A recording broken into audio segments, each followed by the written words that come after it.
Hello friends, ಇವತ್ತು ನಾನು explain ಮಾಡ್ತಾ ಇರೋ ಸಿನಿಮಾ ಬ್ರದರ್ ಅಂತ. ಹೆಸರೇ ಹೇಳೋ ಹಾಗೆ ಇದೊಂದು ಬ್ರದರ್ ಸಿಸ್ಟರ್ ಬಾಂಡಿಂಗ್ನ ಹೇಳೋ ಸಿನಿಮಾ. ಸರಿ, ಜಾಸ್ತಿ ಡ್ರ್ಯಾಗ್ ಮಾಡೋದು ಬೇಡ, ಬನ್ನಿ ಸಿನಿಮಾ ಒಳಗೆ ಹೋಗೋಣ. ಸಿನಿಮಾ ಓಪನಿಂಗ್ನಲ್ಲಿ ನಮಗೆ ಸಿನಿಮಾ ಹೀರೋ ಕಾರ್ತಿಯನ್ನ ತೋರಿಸ್ತಾರೆ. ಕಾರ್ತಿ ಒಂದು ರೌಡಿ ಗ್ಯಾಂಗ್ ಜೊತೆ ಫೈಟ್ ಮಾಡ್ತಾ ಇದ್ದಾನೆ. ಕಾರಣ ಏನು ಅಂತ ನಮಗೂ ಗೊತ್ತಿಲ್ಲ. ಆ ಸೀನ್ ಅಲ್ಲಿಗೆ ಕಟ್ಟಾಗಿ ಫ್ಲಾಶ್ ಬ್ಯಾಕ್ ಸ್ಟಾರ್ಟ್ ಆಗುತ್ತೆ. ಕಾರ್ತಿ ಅಪ್ಪ ಕುಮಾರಸ್ವಾಮಿ ಅಂತ ರಿಟೈರ್ಡ್ ಕಾಲೇಜ್ ಪ್ರೊಫೆಸರ್. ಇವಾಗ ಮನೆಯಲ್ಲೇ ಸ್ಟೂಡೆಂಟ್ಸ್ಗೆ ಟ್ಯೂಷನ್ ತಗೋತಾ ಇದ್ದಾರೆ. ಕಾರ್ತಿಗೆ ಒಬ್ರು ಅಕ್ಕ ಕೂಡ ಇರ್ತಾರೆ, ಹೆಸರು ಆನಂದಿ ಅಂತ. ಆನಂದಿಗೆ ಹೇಗೋ ಒಳ್ಳೆ ಸಂಬಂಧ ನೋಡಿ ಮದುವೆ ಮಾಡಿ ಕಳಿಸಿದ್ದಾರೆ. ಆದ್ರೆ ನಮ್ ಕಾರ್ತಿ ಇನ್ನೂ ಡಿಗ್ರಿ ಕೂಡ ಮುಗಿಸಿಲ್ಲ. ಕಾರಣ ಇವನಿಗೆ ಚಿಕ್ಕ ವಯಸ್ಸಿನಿಂದ ಎಲ್ಲಾದ್ರೂ ಅನ್ಯಾಯ ಆಗೋದನ್ನ ನೋಡಿದ್ರೆ ಅದನ್ನ ಕ್ವಶನ್ ಮಾಡೋದು ಒಂದು ಹವ್ಯಾಸ. ಇದರಿಂದ ಲಾ ಫೈನಲ್ ಇಯರ್ ಎಕ್ಸಾಮ್ ನಲ್ಲಿ ಪ್ರೊಫೆಸರೇ ಲಾ ಮಿನಿಸ್ಟರ್ ಹತ್ರ ದುಡ್ಡಿಸ್ಕೊಂಡು ಅವ್ರ ಮಗನಿಗೆ ಕಾಪಿ ಮಾಡಿ ಎಕ್ಸಾಮ್ ಪಾಸ್ ಮಾಡಪ್ಪ ಅಂತ ಟೆಕ್ಸ್ಟ್ ಬುಕ್ ತಗೊಂಡು ಬಂದು ಕೊಡೋದನ್ನ ಕಾರ್ತಿ ನೋಡಿ ಅದನ್ನ ವಿಡಿಯೋ ಮಾಡಿ ಮೀಡಿಯಾ ಕೊಟ್ಟು ತಾನು ಓದಿದ ಕಾಲೇಜ್ ಮೇಲೆ ಕಂಪ್ಲೇಂಟ್ ಕೊಟ್ಬಿಡ್ತಾನೆ. ಇದರಿಂದ ತನ್ನ ಓದಿಗೂ ಪ್ರಾಬ್ಲಮ್ ಆಗಿ ಡಿಗ್ರಿ ಮುಗಿಸೋಕಾಗದೆ ಮನೆಯಲ್ಲೇ ಇರಬೇಕಾದ ಪರಿಸ್ಥಿತಿ ಬಂದ್ಬಿಡುತ್ತೆ. ಮತ್ತೆ ಸುಮ್ನೆನಾ ಲಾ ಮಿನಿಸ್ಟರ್ ಹತ್ರ ಇಟ್ಕೊಳ್ಳೋದು ಅಂದ್ರೆ. ಜೊತೆಗೆ ಓದ್ದವರೆಲ್ಲ ಲಾಯರ್ ಜಡ್ಜ್ ಅಂತ ಕೆಲಸ ಮಾಡ್ತಾ ಇದ್ರೆ ನಮ್ ಕಾರ್ತಿ ಆರಾಮಾಗಿ ವಾಲಿಬಾಲ್ ಆಡ್ಕೊಂಡು ಸುಮ್ನೆ ಕಾಲ ಕಳೀತಾ ಇದ್ದಾನೆ.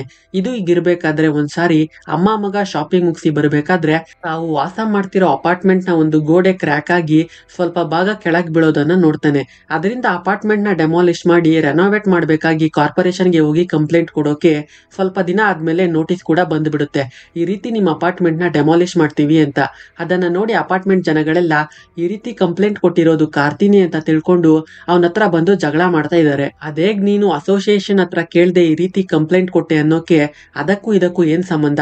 ಕಾರ್ಪೊರೇಷನ್ ಆಕ್ಟ್ ಪ್ರಕಾರ 30 ವರ್ಷ ಹಳೆಯದಾಗಿರೋ ಬಿಲ್ಡಿಂಗ್ಸ್ ನ ಡೆಮಾಲಿಷ್ ಮಾಡಿ ರೆನೋವೇಟ್ ಮಾಡಬೇಕಾಗಿ ಒಂದು ರೂಲ್ ಇದೆ. ನಾನು ಕಂಪ್ಲೇಂಟ್ ವಾಪಸ್ ತಗೊಳ್ಳಲ್ಲ.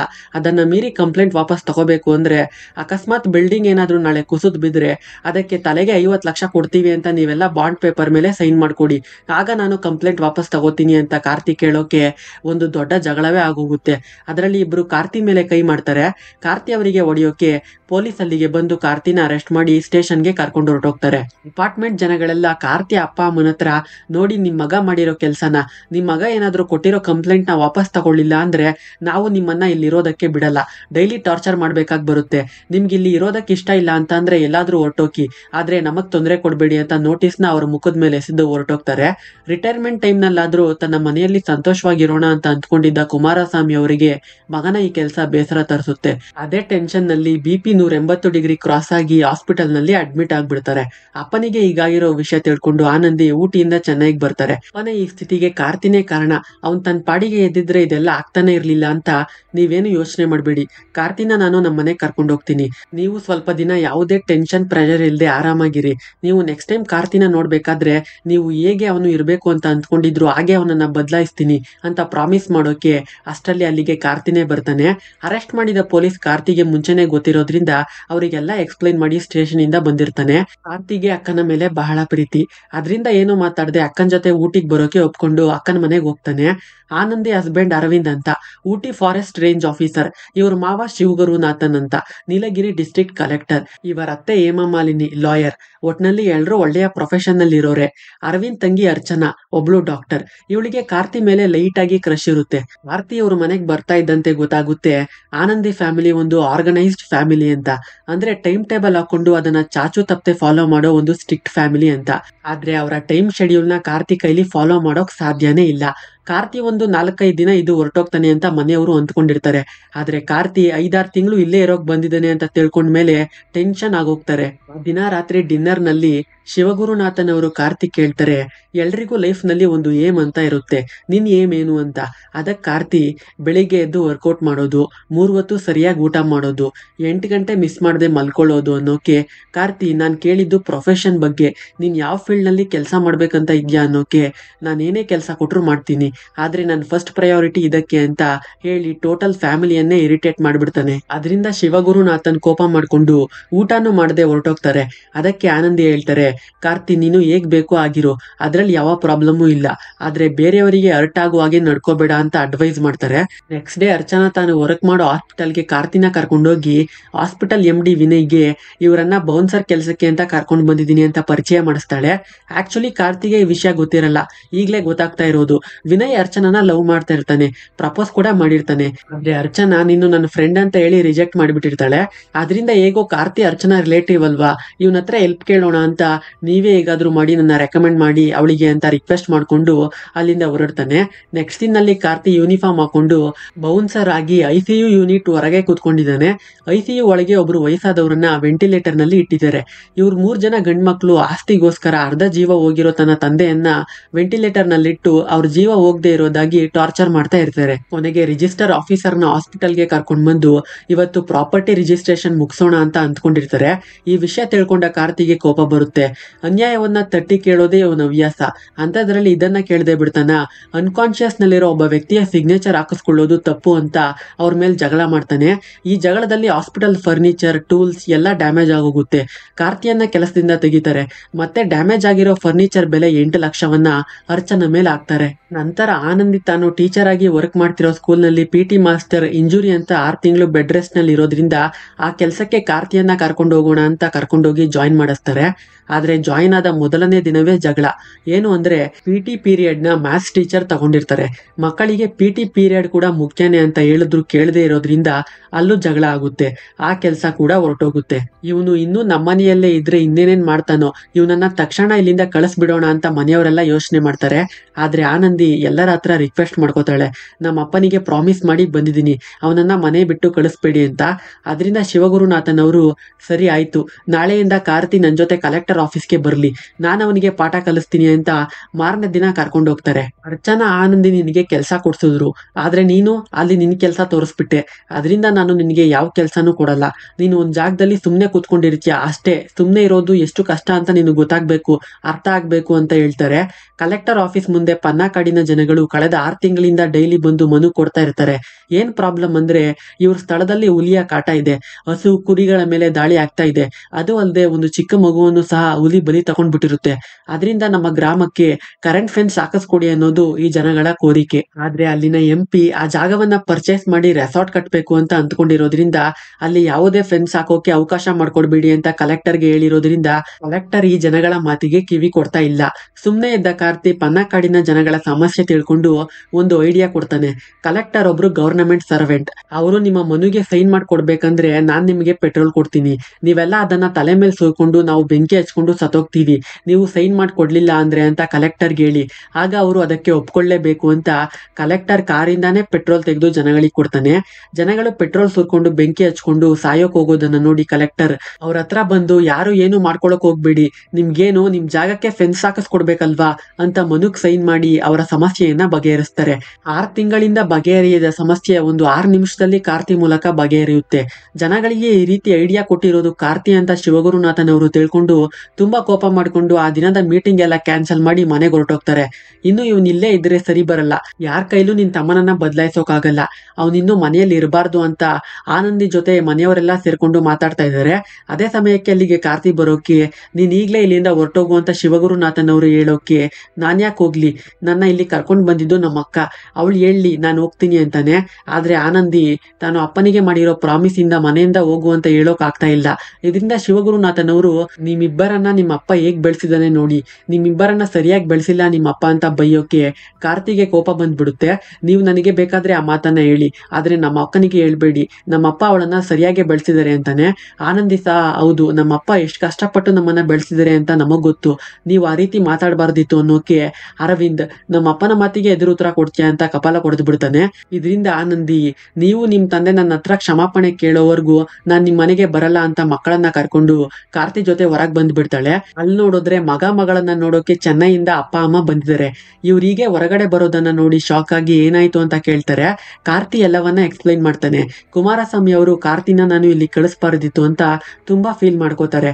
ಇವ್ರು ಬಂದಿರೋದನ್ನ ಶಿವಗುರುನಾಥನ್ ಅವರು ನೋಡಿದ್ರು ಸಹ ಇವರನ್ನ ಒಳಗ್ ಬನ್ನಿ ಅಂತ ಕೂಗಲ್ಲ. ಆನಂದಿ ಸ್ಕೂಲ್ ಕ್ವಾರ್ಟರ್ಸ್ಗೆ ಎಲ್ಲರನ್ನ ಕರ್ಕೊಂಡ್ ಬರ್ತಾಳೆ. ಕುಮಾರಸ್ವಾಮಿ ಅವರು ಮಗಳಿಗೆ, ನೀನು ನಿನ್ ತಮ್ಮನ್ ಮಾತನ್ನ ಕೇಳ್ಕೊಂಡು ಈಗೆಲ್ಲ ಮಾಡ್ತಾ ಇರೋದು ಸರಿ ಇಲ್ಲ, ಬಾ, ನಾನು ನಿಮ್ಮಮ್ಮ ನಿನ್ ಜೊತೆಗೆ ಬರ್ತೀವಿ, ಹೋಗಿ ಇಬ್ರು ಸಾರಿ ಕೇಳಿ ನಿನ್ನ ಅವ್ರ ಮನೆಗೆ ಸೇರಿಸ್ತೀವಿ ಅನ್ನೋಕೆ ಅಪ್ಪ ಮಾವ ನನಗೆ ನೀವು ಸರಿಯಾಗಿ ಬೆಳೆಸಿಲ್ಲ ಅಂತ ಅಂದ್ರು. ಅರವಿಂದ್ ನನ್ನ ಮೇಲೆ ಕೈ ಮಾಡಿದ್ರು. ಸೆಲ್ಫ್ ರೆಸ್ಪೆಕ್ಟ್ ನಲ್ಲಿ ಬದುಕಬೇಕು ಅಂತ ಹೇಳ್ಕೊಟ್ಟ ನೀವೇ ಇವತ್ತು ಈಗ ಮಾತಾಡ್ತಾ ಇದ್ದೀರಾ. ಅವ್ರು ಸಾರಿ ಕೇಳೋವರೆಗೂ ನಾನು ಅವ್ರ ಮನೆಗೆ ಹೋಗಲ್ಲ ಅಷ್ಟೇ ಅಂತ ಹೇಳ್ಬಿಡ್ತಾಳೆ. ಸ್ವಲ್ಪ ಸಮಯ ಆದ್ಮೇಲೆ ಹೊರಗೋದ ಅಪ್ಪ ಇನ್ನೂ ಬಂದಿಲ್ಲ, ಫೋನ್ ಕೂಡ ಪಿಕ್ ಮಾಡ್ತಿಲ್ಲ ಅಂತ ಅಮ್ಮನಿಂದ ತಿಳ್ಕೊಂಡ ಕಾರ್ತಿ ಅಪ್ಪನನ್ನ ಹುಡುಕ್ತಾ ಹೋಗ್ತಾನೆ.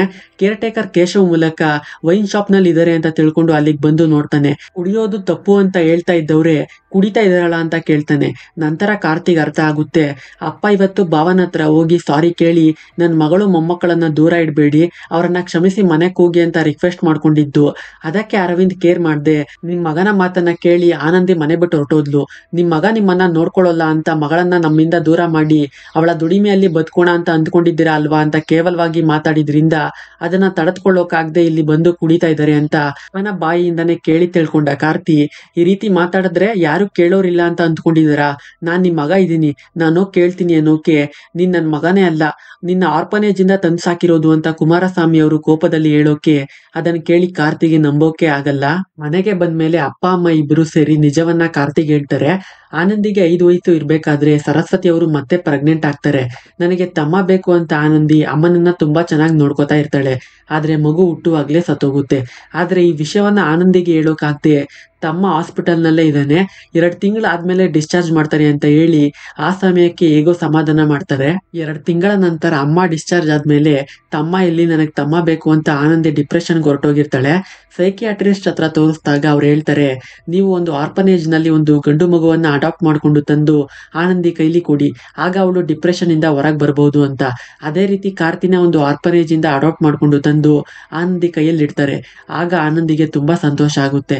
ನಾನು ನನ್ನ ತಮ್ಮನ್ನ ತುಂಬಾ ಚೆನ್ನಾಗಿ ನೋಡ್ಕೋತೀನಿ ಅಂತಾಳೆ. ಈ ವಿಷಯ ತಿಳ್ಕೊಂಡ ಕಾರ್ತಿ ತುಂಬಾ ದುಃಖ ಪಡ್ತಾನೆ.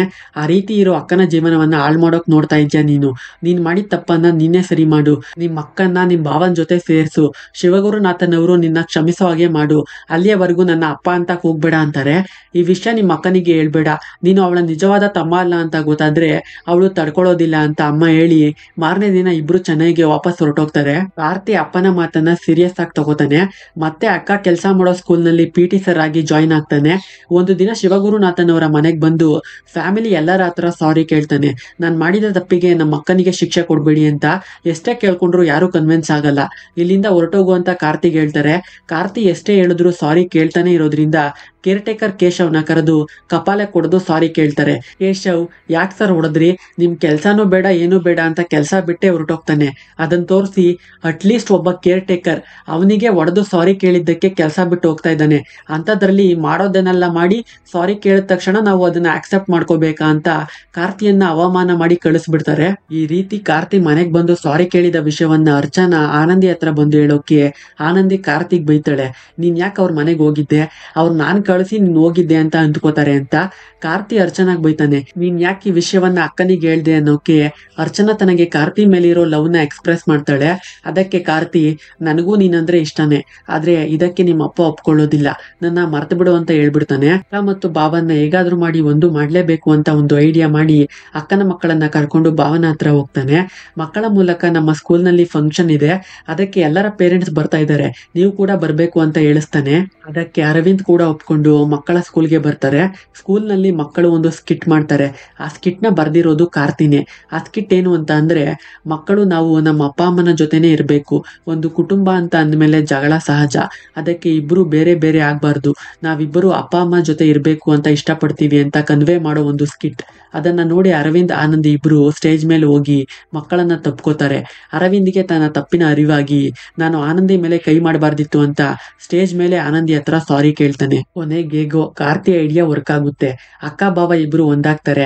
ಅದರಿಂದ ಅರವಿಂದ್ ಆನಂದಿ ಮಕ್ಕಳನ್ನ ಕರ್ಕೊಂಡು ಮನೆಗ್ ಬಂದ್ರೆ ಶಿವಗುರುನಾಥನ್ ಅವರು ಅದನ್ನ ಆಕ್ಸೆಪ್ಟ್ ಮಾಡ್ಕೋತಾ ಇಲ್ಲ. ನಾನಾ ದಿನ ಹೇಳಿದ್ದು ನಿಜಾನೇ, ಇವರಪ್ಪ ಇವರನ್ನ ಸರಿಯಾಗಿ ಬೆಳೆಸಿಲ್ಲ ಅಂತ, ನಾನು ಸಾರಿ ಕೇಳಲ್ಲ ಅಂತ ಜಗಳ ಮಾಡೋಕೆ ಆನಂದಿ ತನ್ನ ಮಕ್ಕಳನ್ನ ಕರ್ಕೊಂಡು ಬಂದ್ಬಿಡ್ತಾಳೆ.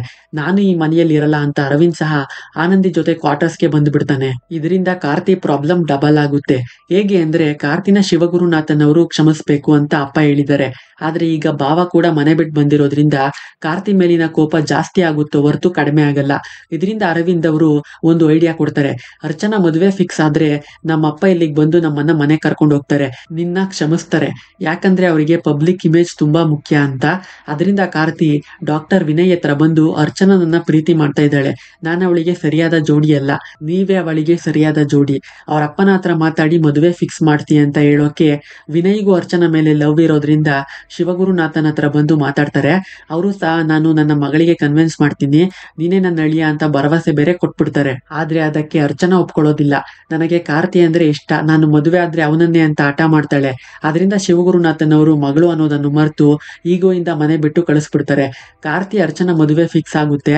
ನಮ್ಮಪ್ಪ ಆಸೆ ಪಟ್ಟಂತೆ ಶಿವಗುರುನಾಥನ್ ಅವರು ನನ್ನ ಕ್ಷಮಿಸೋಕೆ ಇದೊಂದೇ ಅವಕಾಶ ಅಂದ್ಕೊಂಡಿದ್ರೆ ಅರ್ಚನಾ ಮನೆ ಬಿಟ್ಟು ನಿನ್ನೆ ಮದುವೆ ಆಗೋದು ಅಂತ ಬಂದುಬಿಟ್ಟಿದ್ದಾಳೆ. ಇದು ಸಾಲದು ಅಂತ ತಾನು ಮಾಡ್ತಾ ಇರೋ ತಪ್ಪನ್ನ ಹೇಳಿದ ಹೆಂಡತಿ ಹೇಮಮಾಲಿನಿಗೆ ಈ ಮನೆಯಲ್ಲಿ ಯಾವುದೇ ನಿರ್ಧಾರ ಆದ್ರೂ ನಾನೇ ಮಾಡೋದು, ಅದು ಸರಿ ಅಂತ ಅನ್ಸಿದ್ರೆ ನನ್ನ ಜೊತೆ ಇರ್ಬಹುದು, ಇಲ್ಲ ಹೋಗ್ಬಹುದು ಅಂತ ಹೇಳಿ ಅವರನ್ನು ಮನೆ ಬಿಟ್ಟು ಕಳಿಸ್ಬಿಟ್ಟಿರ್ತಾರೆ. ಈಗ ಏನ್ ಮಾಡೋದು ಅಂತ ಯೋಚನೆ ಮಾಡ್ತಾ ಇದ್ದ ಕಾರ್ತಿಗೆ ಸಿಗೋ ಒಂದೇ ಒಂದು ಅವಕಾಶ ಅಂದ್ರೆ ಶಿವಗುರುನಾಥನ್ ಅವರು ರಿಟೈರ್ಡ್ ಆಗೋಕ್ ಮುಂಚೆ ಪ್ರೈಮ್ ಮಿನಿಸ್ಟರ್ ಆಫೀಸ್ ನಲ್ಲಿ ಪರ್ಸನಲ್ ಅಡ್ವೈಸರ್ ಆಗಿ ಕೆಲಸ ಮಾಡ್ಬೇಕು ಅಂತ ಅಂದ್ಕೊಂಡಿರ್ತಾರೆ. ಆ ಒಂದು ಅವಕಾಶ ಶಿವಗುರುನಾಥನ್ ಅವರಿಗೆ ಸಿಗುತ್ತೆ. ಈ ಸಂತೋಷದ ವಿಚಾರವನ್ನ ಹೇಳ್ಕೋಬೇಕು ಅಂತ ಪ್ರೆಸ್ ಮೀಟ್ ನ ಕೂಗಿ ತನಗೆ ಬಂದ ಆಫರ್ನ ಹೇಳ್ಕೊಂಡು ಸಂತೋಷ ಪಡ್ತಾರೆ. ಆದ್ರೆ ರಾಕೆಟ್ ರಂಗನಾಥನ್ ಅನ್ನೋ ಒಬ್ರು ರಿಪೋರ್ಟರ್ ಒಂದು ವಿಡಿಯೋ ತೋರಿಸ್ತಾರೆ. ಅದರಲ್ಲಿ ಪನ್ನಕಾಡಿನ ಜನಗಳಿಗೆ ಹುಲಿಯಿಂದ ಬಂದ ಸಮಸ್ಯೆಯನ್ನ ಶಿವಗುರುನಾಥನ್ ಅವರು ಇನಿಷಿಯೇಟಿವ್ ತಗೊಂಡು ಗ್ರಾಮದ ಸುತ್ತ ಕರೆಂಟ್ ಫೆನ್ಸ್ ಹಾಕೋಕೆ ಪರ್ಮಿಷನ್ ಕೊಟ್ಟು ಆ ಗ್ರಾಮದ ಜನಗಳ ಭಯವನ್ನ ಹೋಗ್ಲಾಡಿಸುವಲ್ಲಿ ಪ್ರಮುಖ ಪಾತ್ರ ವಹಿಸಿದ್ದಾರೆ ಅಂತ ಇರುತ್ತೆ. ಆದ್ರೆ ಆ ವಿಡಿಯೋದಲ್ಲಿ ಇರೋ ವಾಯ್ಸ್ ಕಾರ್ತಿಕ್ದು. ಕಾರ್ತಿ ನಿಮ್ಮ ಅಳಿಯ ಅಲ್ವಾ, ನೀವೇ ಹೇಳ್ಸಿದನ್ನೆಲ್ಲ ಮಾಡಿಸಿ ಸೋಷಿಯಲ್ ಮೀಡಿಯಾದಲ್ಲಿ ವೈರಲ್ ಆಗೋ ಹಾಗೆ ಮಾಡಿ ಈ ಪ್ರಮೋಷನ್ ತಗೊಂಡಿದ್ದೀರಾ ಅಲ್ವಾ ಅಂತ ಕ್ವಶನ್ ಮಾಡೋಕೆ ಅದನ್ನ ಕೇಳಿ ಕಲೆಕ್ಟರ್ ಶಿವಗುರುನಾಥನ್ಗೆ ಕೋಪ ಬರುತ್ತೆ. ಜನಗಳಿಗೆ ಒಳ್ಳೆಯದನ್ನ ಮಾಡಿ ಬರ್ದೇ ಇರೋ ಈ ಪ್ರಮೋಷನ್ ಒಂದು ವಿಡಿಯೋ ಇಂದ ಬರುತ್ತೆ ಅಂದ್ರೆ ಅಂತಹ ಪ್ರಮೋಷನ್ ನನಗೆ ಬೇಡ ಅಂತ ಹೇಳ್ಬಿಡ್ತಾರೆ. ಈ ವಿಷಯವನ್ನ ಆ ರಿಪೋರ್ಟರ್ ಎಲ್ಲಾ ರಿಪೋರ್ಟರ್ಗೂ ಸೆಂಡ್ ಮಾಡೋಕೆ PM ಆಫೀಸಿಂದ ಶಿವಗುರುನಾಥನ್ಗೆ ಕಾಲ್ ಬರುತ್ತೆ. ನಿಮ್ಗೆ ಪ್ರಮೋಷನ್ ಬೇಡ ಅಂತ ಅಂದ್ರೆ ನಮಗೆ ಮುಂಚೆನೆ ಇನ್ಫಾರ್ಮ್ ಮಾಡಬೇಕಾಗಿತ್ತು, ಒಬ್ಬ ರಿಪೋರ್ಟರ್ ಮೂಲಕ ನಾವು ಇದನ್ನ ತಿಳ್ಕೊಬೇಕಾ, ನಿಮ್ಮನ್ನ ಡಿಪ್ರಮೋಟ್ ಮಾಡಿ ನಾಗಾಲ್ಯಾಂಡ್ಗೆ ಟ್ರಾನ್ಸ್ಫರ್ ಮಾಡ್ತಾ ಇದೀವಿ ಅನ್ನೋಕೆ ಶಿವಗುರುನಾಥನ್ ಅವರು ನನಗೆ ಕೆಲಸವೇ ಬೇಡ ಅಂತ ರಿಸೈನ್ ಮಾಡ್ಬಿಡ್ತಾರೆ. ವಿನಯ್ಗೆ ಕಾಲ್ ಮಾಡಿ ಕೂಗಿ ಅವನ್ ಕಾರ್ನಲ್ಲಿ ಮನೆಗೆ ಹೋಗ್ತಾ ಇದ್ದಾರೆ. ವಿನಯ್ಗೆ ತನ್ನ ಮನೆಯಿಂದ ಕಾಲ್ ಬರುತ್ತೆ. ಅರ್ಚನಾ ಮನೆಗೆ ಬಂದು ಅವಳಿಗೆ ನೀನ್ ಇಷ್ಟ ಇಲ್ಲ, ಅದನ್ನು ಮೀರಿ ನಮ್ಮ ಅಪ್ಪನ ಮಾತನ್ನ ಕೇಳಿ ನೀವು ನನಗೆ ನಿಮ್ಮ ಮಗನನ್ನ ಮದುವೆ ಮಾಡ್ಕೊಡ್ಬೇಕು ಅಂದ್ಕೊಂಡ್ರೆ ಜ್ಯೂಸ್ ನಲ್ಲಿ ವಿಷ ಹಾಕಿ ನಿಮ್ಮ ಪೂರ್ತಿ ಫ್ಯಾಮಿಲಿನ ಸಾಯಿಸ್ಬಿಡ್ತೀನಿ, ನಮ್ಮಮ್ಮ ಲಾಯರ್, ನಮ್ಮಪ್ಪ ಕಲೆಕ್ಟರ್, ನಾನು ಹೇಗಾದ್ರೂ ಮಾಡಿ ಸೇವ್ ಮಾಡ್ತಾರೆ ಅಂತ ವಾರ್ನಿಂಗ್ ಕೊಟ್ಟಿದ್ದಾಳೆ ಅನ್ನೋಕೆ ವಿನಯ್ ಕಾರ್ ನಿಲ್ಸಿ ನಿಮ್ ಮಗಳು ನನ್ನ ಫ್ಯಾಮಿಲಿನ ವಿಷ ಹಾಕಿ ಸಾಯಿಸ್ಬಿಡ್ತೀನಿ ಅಂತ ಇದ್ದಾಳೆ, ನೀವು ನಿಮ್ ಮಗಳನ್ನ ಸರಿಯಾಗಿ ಬೆಳೆಸಿಲ್ಲ, ಅಂತದ್ರಲ್ಲಿ ನಿಮ್ ಸೊಸೆಯನ್ನ ಅವ್ರ ಅಪ್ಪ ಸರಿಯಾಗಿ ಬೆಳೆಸಿಲ್ಲ ಅಂತ ಜಗಳ ಮಾಡಿ ಕಳಿಸಿದೀರಾ ಅನ್ನೋಕೆ ಶಿವಗುರುನಾಥನ್ ಅವ್ರಿಗೆ ಕೋಪ ಬರುತ್ತೆ. ನಾನೇನಾದ್ರೂ ಈಗ ಕಲೆಕ್ಟರ್ ಆಗಿದ್ರೆ ನಿನ್ನ ಸುಮ್ನೆ ಬಿಡ್ತಾ ಇರ್ಲಿಲ್ಲ ಅನ್ನೋಕೆ ಹಾಗಾದ್ರೆ ನೀವು ಕಲೆಕ್ಟರ್ ಅಲ್ವಾ ಅಂತ ವಿನಯ್ ಅವಮಾನ ಮಾಡಿ ನೀವು ಕಲೆಕ್ಟರ್ ಅಲ್ಲ ತಾನೆ, ಹಾಗಾದ್ರೆ ನಡ್ಕೊಂಡೇ ಮನೆಗೆ ಹೋಗಿ ಅಂತ ರಸ್ತೆಯಲ್ಲೇ ಬಿಟ್ಟು ಹೊರಟೋಗ್ತಾನೆ. ಫೋನ್ ಮಾಡೋಕೆ ಸಿಗ್ನಲ್ ಸಿಗ್ತಾ ಇಲ್ಲ, ದಾರಿಯಲ್ಲಿ ಯಾವ ವೆಹಿಕಲ್ ಕೂಡ ನಿಲ್ಲಿಸ್ತಾ ಇಲ್ಲ. ಅದೃಷ್ಟವಶತ್ ಅನ್ನೋ ಹಾಗೆ ಅದೇ ದಾರಿಯಲ್ಲಿ ಇವರನ್ನೇ ನೋಡೋಕೆ ಅಂತ ಕಾರ್ತಿ ಬರ್ತಾ ಇರ್ತಾನೆ. ದಾರಿ ಮಧ್ಯದಲ್ಲಿ ಶಿವಗುರುನಾಥನ್ನ ನೋಡಿ ನಿಮ್ಮನ್ನೇ ನೋಡೋಕೆ ನಿಮ್ ಮನೆಗೆ ಹೋಗ್ತಾ ಇದ್ದೆ, ನಾನು ಆ ವಿಡಿಯೋನ ನಿಮ್ಗೆ ಒಳ್ಳೆಯದಾಗ್ಲಿ ಅಂತ ಪೋಸ್ಟ್ ಮಾಡಿದೆ, ಆದ್ರೆ ಆ ವಿಡಿಯೋ ಇಂದ ನಿಮ್ಗೆ ಹೀಗಾಗುತ್ತೆ ಅಂತ ಗೊತ್ತಿರ್ಲಿಲ್ಲ, ನನ್ನ ಕ್ಷಮಿಸ್ಬಿಡಿ, ಅಕ್ಕ ಬಾವನ್ನ ಮನೆ ಕೂಗಿ ಅನ್ನೋಕೆ ಶಿವಗುರುನಾಥನ್ ಅವರು ಕಾರ್ತಿಕ್ ಬೈತಾರೆ. ಯಾರ್ ನೀನು, ನನ್ನ ಫ್ಯಾಮಿಲಿಯನ್ನೇ ನನ್ನಿಂದ ಕಿತ್ಕೊಂಡೆ, ಈಗ ನನ್ನ ಕಲೆಕ್ಟರ್ ಉದ್ಯೋಗವು ನಿನ್ನಿಂದ ಹೋಯ್ತು, ಇನ್ನು ನನಗೇನ್ ಮಾಡ್ಬೇಕು ಅಂತ ಇದ್ಯಾ ಅಂತ ಕೋಪದಲ್ಲಿ ಅಲ್ಲಿಂದ ನಡ್ಕೊಂಡು ಹೋಗೋಕೆ ಒಂದು ಲೋಕಲ್ ಗ್ಯಾಂಗ್ ಬಂದು ಶಿವಗುರುನಾಥನ್ ಅವ್ರನ್ನ ಎತ್ಕೊಂಡು ಹೊರಟೋಗ್ತಾರೆ. ಅದನ್ನ ನೋಡಿ ಕಾರ್ತಿ ಹಿಂದೆನೆ ಫಾಲೋ ಮಾಡ್ಕೊಂಡು ಹೋಗಿ ಆ ರೌಡಿ ಗ್ಯಾಂಗ್ಗೆ ಹೊಡೆದು ಶಿವಗುರುನಾಥನ್ ಅವ್ರನ್ನ ಕಾಪಾಡ್ತಾನೆ.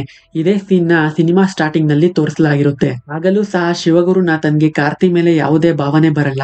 ನಮ್ಮ ಅಕ್ಕ ಬಾವ ಮುಂಚೆ ರೀತಿನೇ ನಿಮ್ ಜೊತೆ ಸಂತೋಷವಾಗಿರ್ಬೇಕು, ಅದೇ ನಮ್ಮಪ್ಪನ ಆಸೆ, ನನ್ನ ಕ್ಷಮಿಸಿ, ಅವರನ್ನ ಒಪ್ಕೊಳ್ಳಿ, ನಾನು ಹೇಳಿದ್ದು ನಿಮ್ಗೆ ಸರಿ ಅಂತ ಅನ್ಸಿದ್ರೆ ನನ್ನ ಜೊತೆ ಬೈಕ್ ನಲ್ಲಿ ಬನ್ನಿ, ಇಲ್ಲ ಅಂದ್ರೆ ನೀವೇ ಈ ಬೈಕ್ ನ ತಗೊಂಡು ಹೋಗಿ ಅಂತ ಕಾರ್ತಿ ಹೇಳೋಕೆ ಶಿವಗುರುನಾಥನ್ ಅವರು ಏನು ಮಾತಾಡದೆ ಬೈಕ್ ತಗೊಂಡು ಅಲ್ಲಿಂದ ಹೊರಟೋಗ್ತಾರೆ. ನಾನು ಸೋತ್ಬಿಟ್ಟೆ, ನಮ್ಮ ಅಪ್ಪನ ಆಸೆಯನ್ನ ನಾನು ಪೂರ್ತಿ ಮಾಡೋಕ್ ಆಗ್ಲಿಲ್ಲ ಅಂತ ಬೇಸರದಲ್ಲಿ ಕಾರ್ತಿ ಮನೆಗೆ ಬರ್ತಾನೆ. ಆದ್ರೆ ಬಂದ್ಮೇಲೆ ಗೊತ್ತಾಗುತ್ತೆ ಶಿವಗುರುನಾಥನ್ ಅವರು ಮುಂಚೆ ತನ್ನ ತಪ್ಪನ್ನ ಅರ್ಥ ಮಾಡ್ಕೊಂಡು ಇಲ್ಲಿಗೆ ಬಂದು ಅಪ್ಪ ಅಮ್ಮನ ಹತ್ರ ಕ್ಷಮಾಪಣೆ ಕೇಳಿ ನೀವು ನಿಮ್ ಮಕ್ಕಳನ್ನ ತುಂಬಾ ಚೆನ್ನಾಗಿ ಬೆಳೆಸಿದೀರಾ, ನಿಮ್ಮ ಮಗ ನನ್ನ ತಪ್ಪನ್ನ ಅರ್ಥ ಮಾಡಿಸ್ಬಿಟ್ಟ, ಅದರಿಂದ ನನ್ನ ಮಗಳನ್ನ ನಿಮ್ಮ ಮಗನಿಗೆ ಕೊಡ್ಬೇಕಂತ ಇದೀವಿ ಅಂತ ಮದುವೆ ಮಾತುಕತೆ ಮಾಡ್ಕೊಂಡು ಹೋಗಿದ್ದಾರೆ ಅಂತ. ಅದನ್ನ ಕೇಳಿ ಕಾರ್ತಿಕ್ ತುಂಬಾ ಸಂತೋಷ ಆಗುತ್ತೆ. ಕಾರ್ತಿಗೆ ಅಪ್ಪ ಹೇಳ್ತಾರೆ, ನೀನು ಇವಾಗ ಹೇಗಿದ್ಯೋ ಹಾಗೇ ಇರು, ತಪ್ಪು ನಡೆದಾಗ ಆ ಅನ್ಯಾಯವನ್ನ ಕೇಳು, ನೀನು ಬದಲಾಗ್ಬೇಡ ಅಂತ. ಅಷ್ಟೊತ್ತಿಗೆ ಅಸೋಸಿಯೇಷನ್ ಪ್ರೆಸಿಡೆಂಟ್ ತಲೆ ಮೇಲೆ ಅಪಾರ್ಟ್ಮೆಂಟ್ ಗೋಡೆ ಬಿದ್ದು ಹಾಸ್ಪಿಟಲ್ ನಲ್ಲಿ ಅಡ್ಮಿಟ್ ಆಗಿದ್ದಾರೆ ಅಂತ ಗೊತ್ತಾಗುತ್ತೆ. ಇದನ್ನೇ ಕಾರ್ತಿ ಮುಂಚೆ ಹೇಳಿರ್ತಾನೆ. ಕಾರ್ಪೊರೇಷನ್ಗೆ ಕಂಪ್ಲೇಂಟ್ ಮಾಡಿರ್ತಾನೆ ಅಪಾರ್ಟ್ಮೆಂಟ್ನ ಡೆಮಾಲಿಷ್ ಮಾಡಿ ರೆನೋವೇಟ್ ಮಾಡಬೇಕು ಅಂತ.